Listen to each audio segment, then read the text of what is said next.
Good morning, everyone. Welcome back to the channel. We are doing something a little bit different for the month of August. We're testing out our theory that them fish will hopefully be biting before the sun comes up, taking into consideration how the month of July has turned out for us, where we only had 2 actual hours where those fish were truly biting right before the sun came up. So from the hours of 6 to 8 is whenever we did truly our best. So getting out here a little bit earlier, hopefully they're gonna relinquish the secrets that summertime fishing holds. I don't know, but what I do know is that if this whole light system works out, we may invest in more so that we can truly let y'all see what's going on out there, and we'll see what happens. So welcome back to the channel. For those of you that are new, welcome to MDLR Fishing. It's my hope that at the end of this video you will enjoy the content that I am presenting y'all and you'll become a subscriber. Let's get to the marsh and we'll see what happens. We've made it into the marsh, y'all, and it is pitch dark. Not really able to see much of anything, but we're in here and the water level's pretty good. I'm gonna start out with a paddle tail. Those fellas should be able to feel this as we go through, and if they don't, well then we'll switch to a more traditional one. This is the Bugs Trout Thumper right there. Setup that we're using is an Old 18 Outfitters buoyancy rod, 7-foot long ultralight rod, the ultralight power. We've got a Lew's custom light spooled with 10-pound braid, and then we're using a 15-pound fluorocarbon leader. Really lightweight setup. Nothing would please me more than to start hearing blow-ups along the bank or something, but I mean, I know that's going to be wishful thinking. Marsh flies are attacking, so I'm about to put my mask on. Voice will sound kind of muffled, but that's what I got to do in order to protect this baby skin of mine. Gosh, it is just completely different out here when you ain't got no light whatsoever. I'm not hearing any blow-ups. I'm gonna get to the back lake as well. I mean, the water's high enough for them to be back there. I've already had mullet crash into the boat. Oh, dang. Can you see at least the grass line, right? Oh, dang. I got him. Seriously. Get off of me. What is it? Yeah, it's a small red, y'all. Yes. Wait, is that a red? Make sure ain't no catfish. We done got stung by one last time. Yeah, nice. Right there, beautiful redfish. All right. Right alongside the grass line. He's a smaller fella, but cha-ching, one for the trout thumper. Paddle tail. I'm just basically swimming it along ever so often. A subtle twitch, and there we go. Nice. No, these flies, they're hitting me so darn bad that I thought it was raining. They're hitting the kayak and it makes it sound like rain. Well, be careful because you're about to get close to me and they are literally like attack of the flies. Yeah, I don't know if this is going to be worth it or not to go through all of this over and over again unless we can figure out a way to clear these flies off of us. Gosh, I feel them hitting everywhere. It's so insane. I know I'm going to sound like a complainer in the video, but my goodness. I guess you'd almost have to be out here to experience what we're going through in order to understand it. I'm in shallow mode right now, and the route that I'm going to take is to get us to that first back lake, because I'm going to find this out really quick if it's even worth coming out here, thinking that they'll be feeding in the back lakes this early in the morning. Oh my gosh, I'm just getting bombarded. I'm getting pelted. It's almost not even worth casting because I can't pay attention to like swat them out of my dang face. Right now we're swapping over to something that makes a little bit of noise to kind of be heard down there, instead of just casting a lure that's just dead silent. We got a lot of surface noise because of that high wind, and it's making a bunch of water chop in this back lake. I've heard 2 or 3 blow-ups already, a couple of them along the grass line, which I'm not going to even dare get close to because of the marsh flies. Just a nuisance. I think I got rid of all those fellas since I staked out back here. So this rattle on the curltail redfish jig hopefully will call them in. It at least gives me a place to start with making some noise. The sun should be coming up any minute now. We're almost to that portion of the day where it's going to start doing its thing and letting this bite kind of get established. I just been wanting to come back here during this time frame and truly see what these reds are going to be doing. I know they're in here. It's just a matter of them starting to aggressively feed, and I'm hoping that we'll be able to make something happen whenever they do start. But at least we're putting in the time right now. This is just like crucial experience that you cannot gain unless you actually come out here and experience it yourself. Just by going through this, I'm hoping that it'll unlock some of the keys on when we need to truly be in place.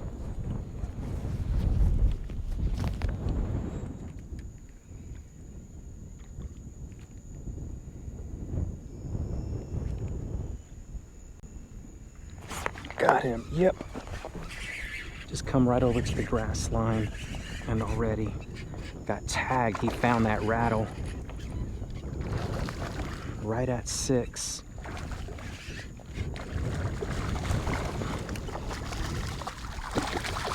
There we are. Another good looking redfish, juvenile fella. Oh my gosh, I'm tangled on my camera. Okay, there we go. Hold on, buddy. We're going to let you go right back in there. So being in place and not pushing through, disturbing anything, we were push-pulling until we got to the grass line and get this nice size, right about 19-20, somewhere around there.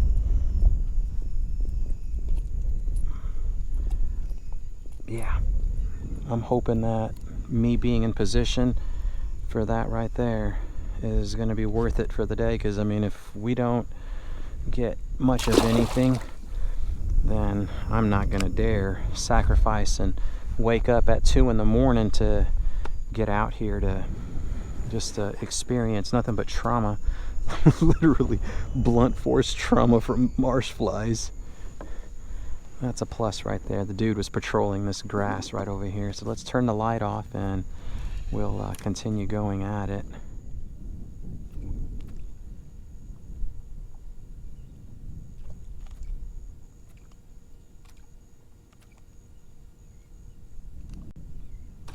Oh my gosh. Oh my gosh. Boy, did he find it and explode on that lure. Holy cow. That was so vicious.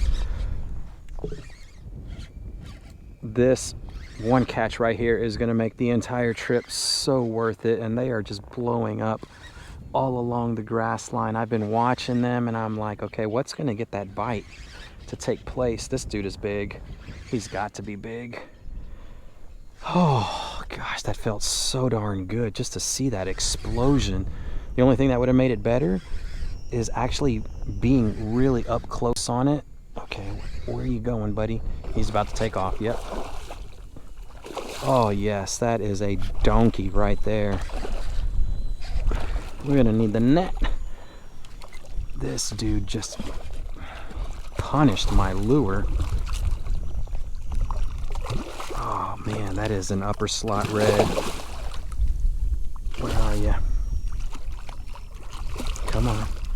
Come on, come on, come on, come on, come on, come on. There we are. Oh my gosh, yes. Whew.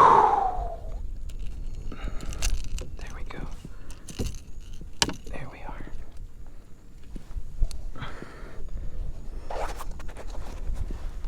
Right there, y'all. That's a 27, 28 incher, somewhere around there. Gorgeous redfish. These guys hang around inside the marsh, and they don't truly head out until they start becoming young bulls, which is, for Texas, that's 28 inches. Oh man, let this guy catch his breath. There we go.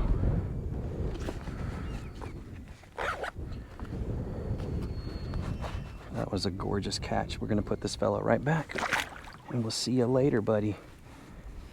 Oh my gosh.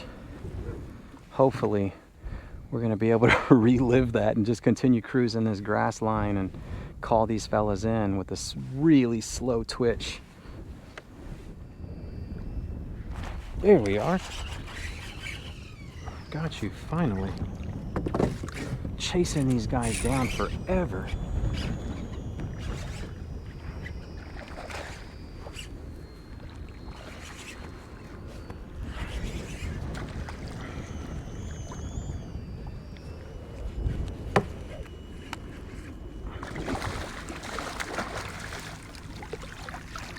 There we go, baby. Yeah. It's been a very productive day. I really wanted that topwater bite to stick, but man, just got to change it up ever so often in order to get these guys to bite. And there we are, another gorgeous keeper redfish right there. Perfect size to take home. All right, let's get this off of our hat again. Come on, man.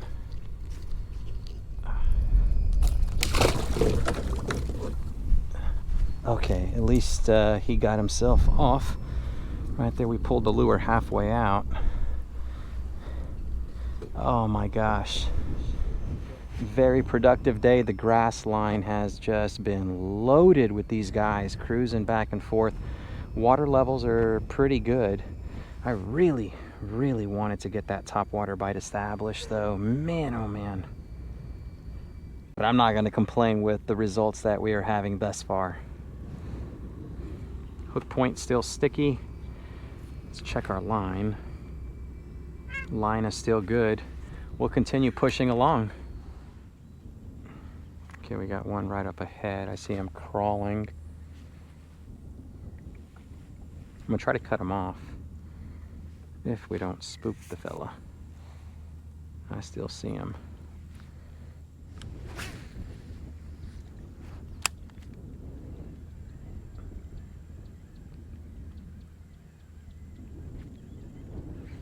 No, we got him. All right. There we go. Is that a flounder? That looks like a flounder. Oh my gosh, yes, that's a flounder. That's not what I was chasing after, but I mean, I'll take it. Keeper flounder right there.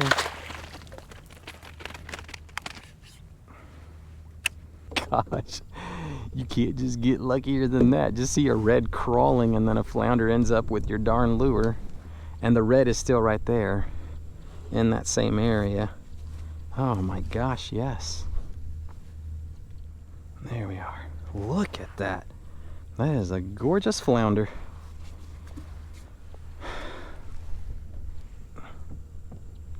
Try to do this as quick as we possibly can. Get this fella right off the line and go after that red.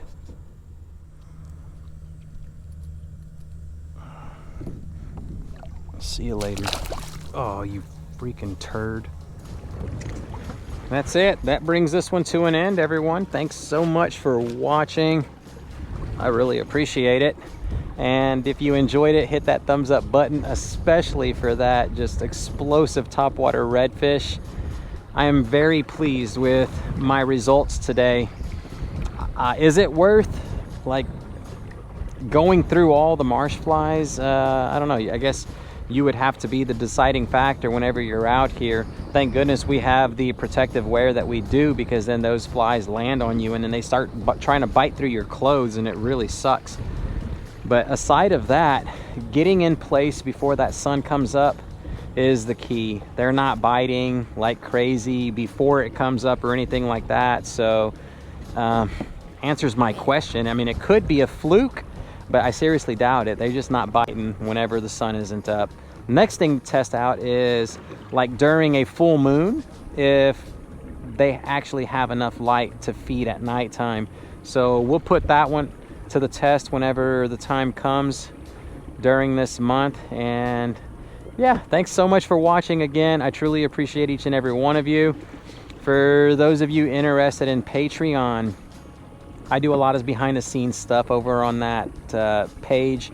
And then I also provide fishing reports. If you'd like to come out here and experience something similar to what I'm doing, then go over to Patreon. This fishing report will be, or this fishing trip will have a report that corresponds to it, and you'll get to see the trek that I took, where I parked, and so on and so forth. So if that's your cup of tea and you want to help to support the channel, please, by all means, go over there and visit the Patreon page. But thanks for watching. Until next time, tight lines, y'all.